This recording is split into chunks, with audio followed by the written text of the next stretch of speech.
নমস্কার বন্ধুরা, আপনাদের সকলকে স্বাগত জানাই ভারত পালস টিভিতে। আমি হচ্ছি অলোক মণ্ডল। আজ যে তথ্য পাওয়া গেছে তার সূত্র অনুযায়ী বেরিয়ে এসেছে ভারতীয় সেনাবাহিনী একটি বড় সাফল্য অর্জন করেছে এবং এটি একটি বড় সফলতা অপারেশন মহাদেবের মাধ্যমে। আমি নতুন কন্টেন্ট ক্রিয়েটার, আমি পলিটিক্যাল সায়েন্সে মাস্টার্স করেছি। এখানে যা তথ্য বিশ্লেষণ পাবেন সব সঠিক। আমার কন্টেন্ট বিশ্লেষণ ভালো লাগলে অবশ্যই সাবস্ক্রাইব করবেন, কারণ অনেক কষ্ট করে এই তথ্যগুলি জোগাড় করেছি। শুধু অনুরোধ রইল সাবস্ক্রাইব করবেন। পরে যদি কন্টেন্ট ভালো না লাগে তাহলে আনসাবস্ক্রাইব করে দেবেন। পহেলগাঁওয়ে যে জঙ্গি হামলা হয়েছিল সেই হামলার জন্য দায়ী থাকা জঙ্গিদের খতম করে দেওয়া হয়েছে এমন খবর পাওয়া যাচ্ছে। দীর্ঘদিন ধরে যখন থেকে এই হামলাটি ঘটেছিল সেই সময় থেকে এই জঙ্গিদের খোঁজে তল্লাশি চালানো হচ্ছিল এবং এই জঙ্গিদের খোঁজে নানা ধরনের প্রচেষ্টা চালানো হচ্ছিল। এই সকল প্রচেষ্টার মধ্যেই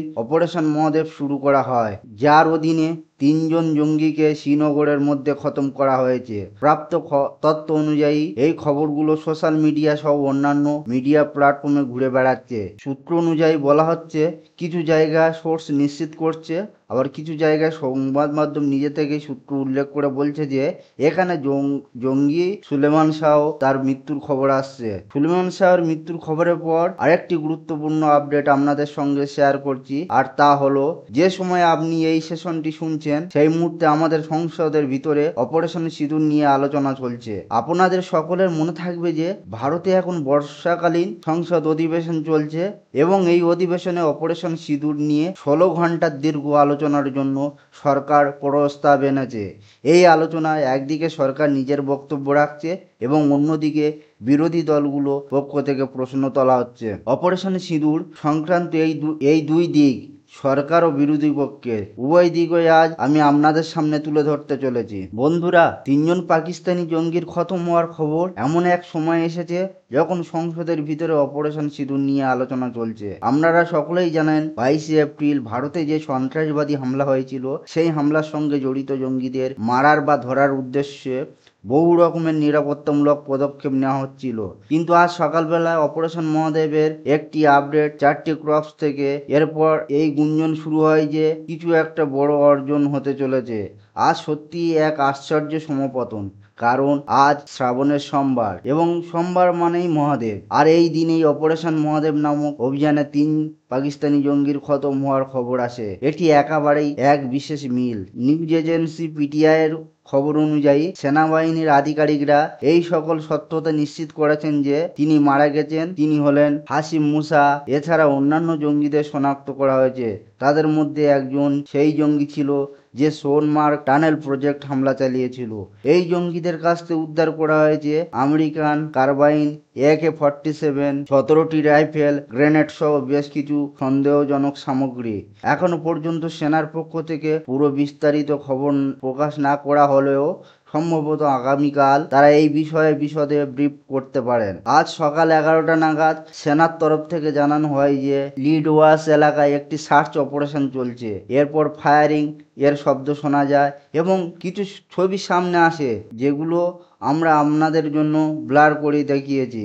আজ সকালেই যখন সোশ্যাল মিডিয়ায় এইরকম গুঞ্জন তীব্র হয় তখন চিনার কোর্পস, যা ভারতীয় সেনার 15 নম্বর কোর, সেই শাখা যেটি কাশ্মীরের শ্রীনগর এলাকার দায়িত্বে থাকে, তারা এরকম ভাবে এই অপারেশনের সঙ্গে যুক্ত থাকার বিষয়টি সামনে আনে। এই 15 নম্বর কোর সেই শাখা যারা কাশ্মীর উপত্যকা হওয়া বেশিরভাগ বড় সেনা অভিযানে অংশগ্রহণ করেছে। বলা হচ্ছে তারা লিডওয়াস অঞ্চলে এমন কিছু গুরুত্বপূর্ণ কল পায় যার ভিত্তিতে জানা যায় সেখানে জঙ্গিরা লুকিয়ে রয়েছে। এরপর দুপুর 12টা 30 নাগাদ প্রথম ছবি সামনে আসে এবং তারপরেই মহাদেবের একটি আনুষ্ঠানিক আপডেট প্রকাশ পায়, যাতে লেখা ছিল 3 terrorists have been neutralized in intense firefight, operation continues। এই বার্তা যখন আসে তখন প্রায় দুপুরে 1টা 30 বাজে। প্রত্যেকেই জানতে মুখিয়ে থাকেন কে সে ছিল যাকে মারা হয়েছে। এরপর ছবি সামনে আসে একটি তাঁবুর ভিতরে শুয়ে থাকা 3জন জঙ্গির ছবি এবং তাদের পাশে পড়ে থাকে গ্রেনেড ও অস্ত্রের ছবি,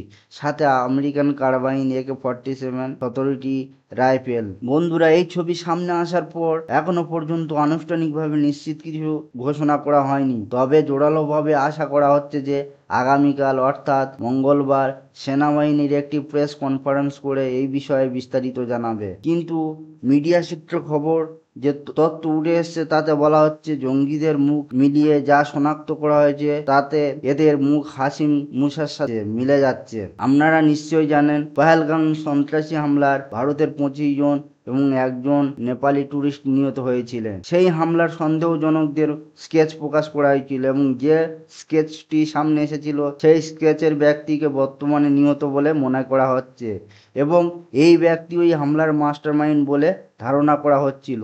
জম্মু কাশ্মীরের পুলিশ এই ঘটনার পরে এই জঙ্গিদের তথ্য দেওয়ার জন্য 60 লাখ টাকার পুরস্কার ঘোষণা করেছিল। পুলিশ জানিয়েছিল যদি কেউ তথ্য দেয় তাকে 60 লাখ টাকার নগদ পুরস্কার দেওয়া হবে এবং তাদের পরিচয় গোপন রাখা হবে। তবে এখন প্রশ্ন হলো 22 এপ্রিল আজ থেকে আজ জুলাইয়ের শেষ অবধি পৌঁছে গেছি, মে জুন এবং পুরো জুলাই কেটে গেছে, অর্থাৎ এই জঙ্গিরা 3 মাসের বেশি সময় ধরে সেনার হাতের বাইরে ছিল। সবচেয়ে বিস্ময়কর প্রশ্ন যেটা সামনে আসছে সেটা হলো এই জঙ্গিরা কি সত্যিই কাশ্মীরেই লুকিয়েছিল? কারণ তারা যেখানে মারা গেছে বলে জানা যাচ্ছে সেই লিডওয়ার্স অঞ্চলে পহেলগাম থেকে মাত্র 40 কিলোমিটার দূরে। তাহলে 3 মাস ধরে এই জঙ্গিরা ওই 40 কিলোমিটার বৃত্তের ভিতরে মধ্যেই ছিল, যেখানে হাজার হাজার নিরাপত্তারক্ষী মোতায়েন ছিল, সেখানে তারা কিভাবে আড়ালে থেকে গেল? এটাই এখন বড় প্রশ্ন যা ভারতের গোয়েন্দা ও নিরাপত্তা সংস্থাগুলিকে চিন্তায় ফেলেছে। আপনাদের মধ্যে কেউ কেউ ভাবতে পারেন না না ওদের স্থানীয়ভাবে কোনো আশ্রয় দেওয়া হয়েছিল হয়তো। দেখুন, ভারতের নিরাপত্তা সংস্থাগুলি সমস্ত সম্ভাবনার ওপর কাজ করছে। আপনারা তো ক্যামেরার এপাশে বসে আলোচনা করতে পারি, কিন্তু মাঠে থাকা যারা দিনরাত কাজ করছে তাদের সব দিক দিয়ে খতিয়ে দেখছে। সেনাবাহিনীর যারা ময়দানে থাকেন তারা এসব জিনিসকে খুব অভ্যস্ত। কে হ্যান্ডেলার হতে পারে, কে কোথায় লুকিয়ে থাকতে পারে, কে কোথা থেকে কোন ধরনের মুভমেন্ট করছে, তারা প্রতিনিয়ত সন্দেহভাজন জায়গাগুলোকে রেড বা তল্লাশি অভিযান চালিয়ে যান। তবুও যদি এই জঙ্গিরা 3 মাস ধরে ওই এলাকায় বসে থাকতে পারে তাহলে এটা সত্যিই এক বড় প্রশ্ন যে এটা কিভাবে সম্ভব হলো, আর আমাদের গোয়েন্দা ও নিরাপত্তা সংস্থাগুলো তাদের ধরতে কেন ব্যর্থ হলো। এখন আমি আপনাকে এই সকল প্রশ্নের উত্তর পর্যন্ত নিয়ে যাব। আসলে এই ঘটনার পেছনের গল্প কি ছিল? আমরা এখন পর্যন্ত যেটা দেখলাম তাতে এই জঙ্গিদের ধরতে এত দেরি হলো, লিডওয়ার্স অঞ্চলে তারা কিভাবে এতদিন গা ঢাকা দিয়ে থাকতে পারলো। দেখুন, এ বিষয়ে আমরা সেনাবাহিনী বেশ কয়েকজন কর্মকর্তার সঙ্গে অফ ক্যামেরা আলোচনা হয়েছে, তবে তারা প্রকাশ্যে এসব বলছে না, কারণ তারা মনে করছেন এ বিষয়ে শেয়ার করা নিরাপত্তার দিক থেকে ভুল বার্তা দিতে পারে। তবু এটি অত্যন্ত গুরুত্বপূর্ণ তথ্য এই দিনগুলিকে সামনে এনেছে, আর তা হলো এই জঙ্গিরা চাইনিজ স্যাটেলাইট ফোন ব্যবহার করেছিল। দেখুন, আপনাদের অনেকেই হয়তো জানেন বিভিন্ন ধরনের সন্ত্রাস বিরোধী কার্যকলাপে এক বিষয় খুব সাধারণভাবে দেখা যায়, জঙ্গিদের মোবাইল ফোন বা যোগাযোগ ব্যবস্থা ট্র্যাক করা হয়। যেখান থেকে ফোন ব্যবহার করা হয়েছে সেই লোকেশন নির্ধারণ বা নির্ণয় করা খুব সহজ হয়ে পড়ে। কারণ আপনি যদি সাধারণ মোবাইল ব্যবহার করেন তাহলে সেটা সরাসরি মোবাইল টাওয়ারের রেঞ্জে পড়ে, আর যেখান থেকে অপারেশন লোকেশন ট্রেস করা যায়। এই জঙ্গিরা নিজেদের অবস্থান লুকিয়ে রাখতে স্যাটেলাইট ফোন ব্যবহার করতে শুরু করে, তবে ধীরে ধীরে সেটাও নজরে আসতে শুরু করে। আমাদের নিরাপত্তা সংস্থাগুলি স্যাটেলাইট ফোন থেকে সংকেত ধরতে সক্ষম হয়, যেমন এই দিক থেকে স্যাটেলাইট রেঞ্জ ধরা পড়েছে। চীন সম্প্রতি পাকিস্তানের জন্য বিশেষভাবে ভারতীয় সীমান্তবর্তী এলাকাগুলোর জন্য স্যাটেলাইট সক্রিয় করেছে, ঠিক যেমন ভারতের IRNSS এখন ভারতীয় ভূখণ্ডের নজরদারি করছে এবং আশেপাশের 1500 কিলোমিটার পর্যন্ত এলাকা কভার করছে। ঠিক তেমনি চীনের বাইডু স্যাটেলাইট নেটওয়ার্ক পুরো এশিয়া জুড়ে নজরদারি প্রচেষ্টা চালাচ্ছে। এই সিস্টেম ব্যবহার করেই জঙ্গিরা একে অপরের সঙ্গে যোগাযোগ রাখছিল।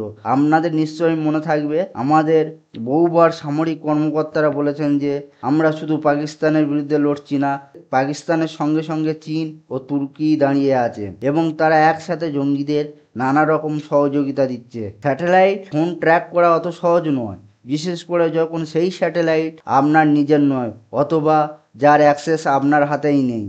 এমন পরিস্থিতিতে কমিউনিকেশন ট্রেস করেই সাধারণত হ্যান্ডেলার কিংবা জঙ্গিদের অবস্থান শনাক্ত করতে হয়। এই জঙ্গিদের স্যাটেলাইট সিগন্যাল শেষবার 26 এপ্রিলে পহেলগাঁয়ে হামলার সময় ধরা পড়েছিল। তারপর টানা 3 মাস তারা কোনো স্যাটেলাইট সিগন্যাল অ্যাক্টিভ করেনি বা সক্রিয় করেনি, তারা নিজেদের গা ঢাকা দিয়ে রেখেছিল। সবচেয়ে ইন্টারেস্টিং বিষয় হলো, যেখানে পহেলগাম হামলা হয়েছিল সেই স্থান থেকে সীমান্ত অনেক দূরে। সেই সময় প্রশ্ন উঠেছিল তারা এত ভিতরে কিভাবে ঢুকে হামলা করলো, আর যদি হামলা করেই থাকে তাহলে তারা সীমান্ত ফিরে গেল বা কিভাবে। এই দুটো প্রশ্ন তখনও ছিল এবং এখন পরিষ্কার হচ্ছে তারা সীমান্ত ফেরেনি, তারা এখানেই লুকিয়েছিল।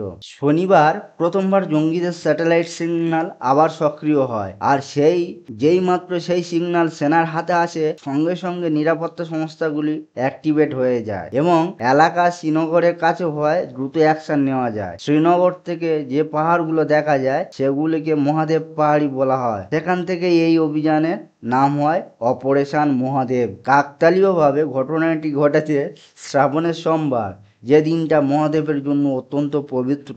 এই কারণে নাম ও সময় মিলিয়ে একটি আধ্যাত্মিক অনুভূতির সঙ্গে জড়িয়ে যায়। এই অপারেশনের বিশেষ দিক, ভারতীয় প্রযুক্তিতে নির্মিত ড্রোন ও রাডার ব্যবহৃত হয়েছে পুরো অভিযানে। নজরদারি চলছিল দীর্ঘদিন ধরেই। সেনার উপর চরম চাপ ছিল এই সফলতা আনতে। একবার চিন্তা করুন, সীমান্ত পেরিয়ে আপনি যদি জঙ্গি ক্যাম্পে ধ্বংস করে আসেন, তবুও যদি নিজের দেশে মাটিতে লুকিয়ে থাকা জঙ্গিদের ধরতে না পারেন, তাহলে সেনা ও গোয়েন্দা সংস্থার উপর কতটা চাপ থাকে তা সহজেই অনুমান করা যায়। অনেক সময় ভুয়ো গুজব ছড়ানোর চেষ্টা হয় যে সেনা তাকে মেরে ফেলবে, কিন্তু সেটা ভুল। ভারতীয় সেনা অত্যন্ত দায়িত্বশীল বাহিনী, তারা কোনো জঙ্গিকে সম্পূর্ণ প্রমাণ ছাড়া নিউট্রালাইজ ঘোষণা করে না।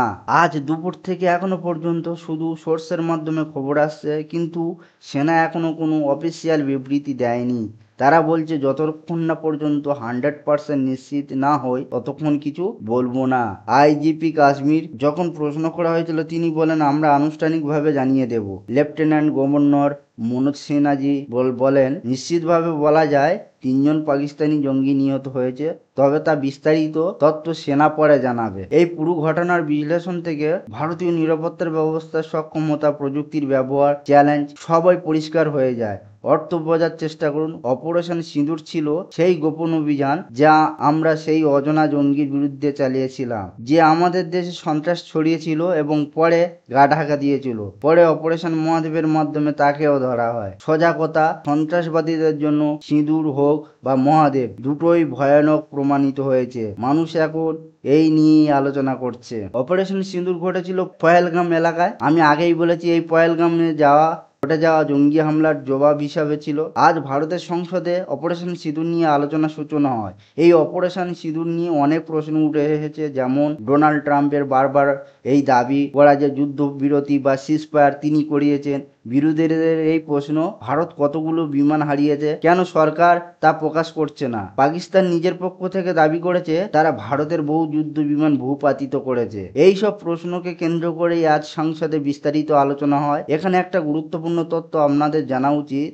অপারেশন সিঁদুরের পর থেকেই বারবার দাবি উঠছিল সরকার এ বিষয়ে সংসদে বিবৃতি দিক। অবশেষে বিজনেস অ্যাডভাইজারি কমিটি ঠিক করে আজকের দিনেই সমস্ত প্রশ্নের সংসদে জবাব দেওয়া হবে। এটি একটি বিশ্বাসযোগ্য আলোচনার মঞ্চ, কারণ এটি চলছে ভারতের সংসদের বর্ষাকালীন অধিবেশন। এখানে মিথ্যা বা বিভ্রান্তিকর তথ্য দেওয়া চলবে না বা চলে না। এই পরিস্থিতিতে প্রতিরক্ষা মন্ত্রী রাজনাথ সিং সংসদে বক্তব্য রাখা শুরু করেন। সংসদীয় কর্মমন্ত্রী কিরেন রিজিজু বলেন, আমরা সকলেই মিলে ঠিক করেছি যে আমরা এই বিষয়ে আলোচনা করব, এবং সেই আলোচনা শুরু হয়। তবে অধিবেশন শুরুর একটু পরেই বিহারের এসআইআর মামলাকে কেন্দ্র করে সংসদে বিঘ্ন ঘটে, কারণ সেই বিষয়টা ছিল অত্যন্ত চাঞ্চল্যকর।